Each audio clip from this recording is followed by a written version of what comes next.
Çünkü bugün burada konak yoktu. Bugün burada bir aile toplaşır.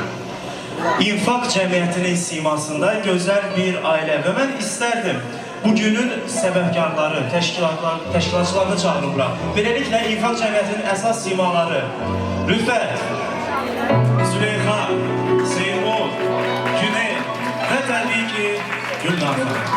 Və sizin alqışlarınızla sözü verirəm Rüfət bəyə. Salam, xoş gəldik. Əvvəla onu deyim ki, bu işin məsuliyyəti və həyəcanı bizim düşündüyümüzdən də artıq idi. Əslində, yəni biz sizin sayənizdə buradayıq. Yaxşı ki, varsınız, həmişə bizlə olun, həmişə yanımızda olun ki, axırıncı yox, axırıncı olsun bu tədbirimiz. Balacalarımıza gəldikdə isə, uşaqlar, biz sizin üçün buradayıq. Bu tədbir, bu insanlar hamısı sizin üçündür. Sizdən xahişimsə odur ki, bugünü maksimum dərəcədə əylənməli, maksimum dərəcədə gülməli, maksimum dərəcədə sevinməlisiniz. Siz sevinin ki, biz də sevinək. Siz sevinin ki, bizi də sevindirə bilərsiniz.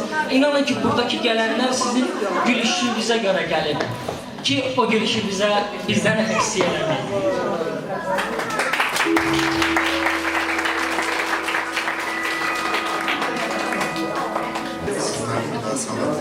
Aslında bizim bu ilk dəfə belə böyük bir tədbirimizdir. Baxmayaraq ki, yəni böyük bir tədbir deyil.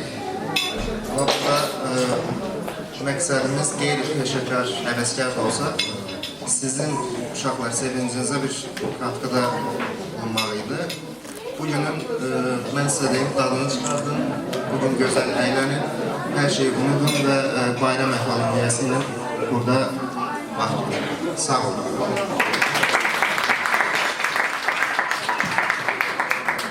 Mən də bütün qonaqlarınızı salamlayıram. Rüfət də qeyd elədiyi kimi çox həyəcanlanıb, çox əziyyət çəkmişik, yəni bəlkə də az görünə bilər, amma belə axşamdan hamısı hava nətər olacaq deyə belə həyəcanlanmışıq. Ona görə istəyirik ki, hər şey maksimum dərəcədə yaxşı olsun.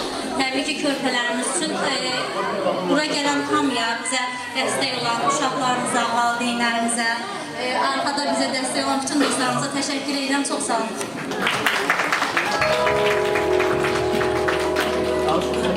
Mən də sizə hər birinizi salamlayıram və bura gəldiyinizə görə minnətdaram. Əvvəla xoş gəlmişsiniz, nə yaxşı ki gəlmişsiniz, gəlişinizlə bizi sevindirdiniz. Deməli, biraz infaq haqqında danışmaq istəyirəm. İnfaq mənası Allahın verdiyini Allah rızası üçün xərcləmək deməkdir. Biz kamil insan ola bilərik, alim ola bilərik, ən ali rütbələrə sahib ola bilərik, amma əsas dəyərli olan rütbə insanlıq rütbəsidir. Təkliflərimizi böyük maraqla, istəklə qəbul edən hər kəsə, burada olan hər kəsə dərin minnətdarlığımı bildirirəm bir infaq ailəsi olaraq. Yaxşı ki varsınız, yaxşı ki yanınızdasınız və həmişə sizi yanınızda görmək istəyirik. Çox sağ olun, görüşürüz.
atributları biz bilirik ki Şaxta babayla qar qızı, düzdürmü?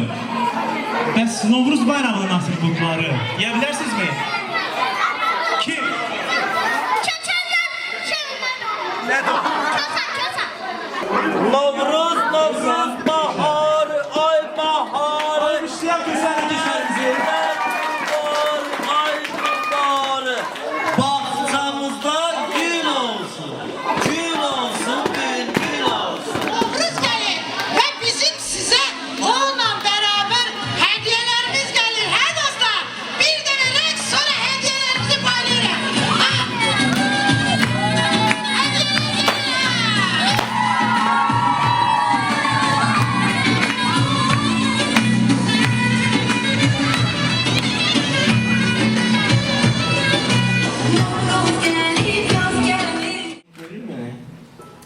Məcəllə olsun, məcəllə. İndi qəşəng çəkir.